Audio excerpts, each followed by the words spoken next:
सौरभ राजपूत हत्याकांड में मुस्कान को लेकर सौरभ की बहन ने किए कई खुलासे। मेरठ में विवाहिता मुस्कान ने अपने प्रेमी साहिल के साथ मिलकर पति सौरभ राजपूत को बेरहमी से मार डाला।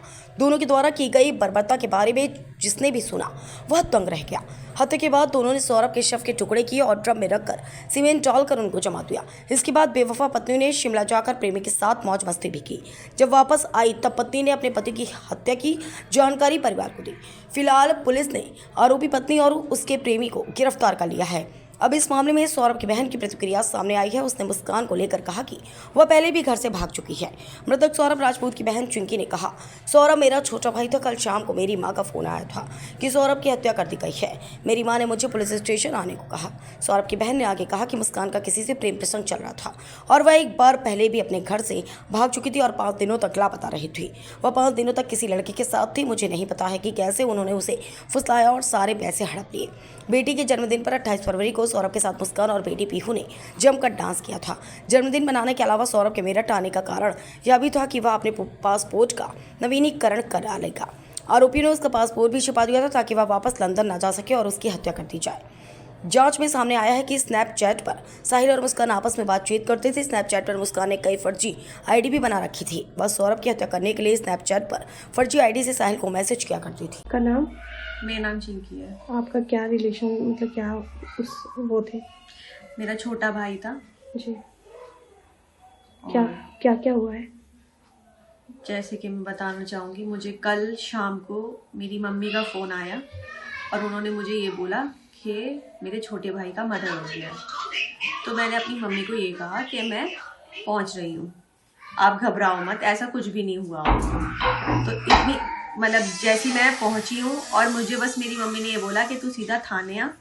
थाना आने की मतलब थाना पहुँचने के बाद मुझे बस यही समझ आया कि अब तो इन्होंने जो करना था वो कर दिया, क्योंकि उस लड़की का पहले से ही अफेयर था। वो अपने घर से पहले ही एक बार भाग चुकी थी और 5 दिन से गायब थी, जो कि मेरा छोटा भाई मेरे घर पे था, पेपर देने के लिए आया हुआ था। और उसके बाद मतलब ये सब हुआ और वो आया और उसको ये बोला गया कि वो घूमने गई थी, वो किसी लड़के के साथ थी 5 दिन तक। और उसके बाद अब उसे हमने यही बोला था कि तू इतना पैसा कमा के ला रहा है तो तू सावधान रहना और उस पैसे का किसी से जिक्र मत करना, तू हमसे कर पर तू किसी गैर आदमी पे मत करना।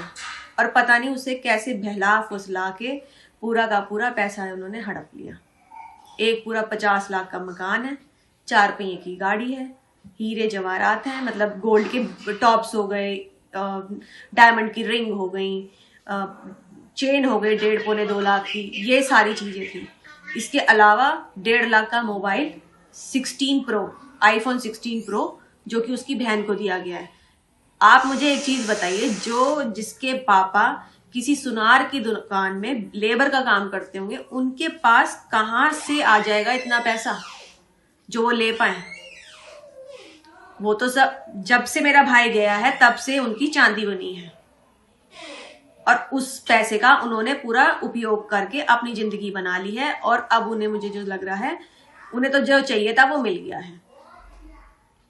उनकी माताजी बोल रही है कि मेरी बेटी ही गलत थी, मेरी बेटी को फांसी दी जाए। मैंने इसका उत्तर आपको पहले ही दे दिया है। जैसे कि मैंने आपको बताया, वो लड़की पहले भी भाग गई थी, वो पहले से ही कैरेक्टर में खराब थी, पर मेरे भाई को उसको इतना ज्यादा प्यार था, उस पर इतना अंधा भरोसा करता था कि उसके बगैर उसका चलता नहीं था। जिसमें कि सोचो आप, मेरे घर अभी देख पा रहे होंगे कि किसी भी चीज की कमी नहीं है मेरे घर में।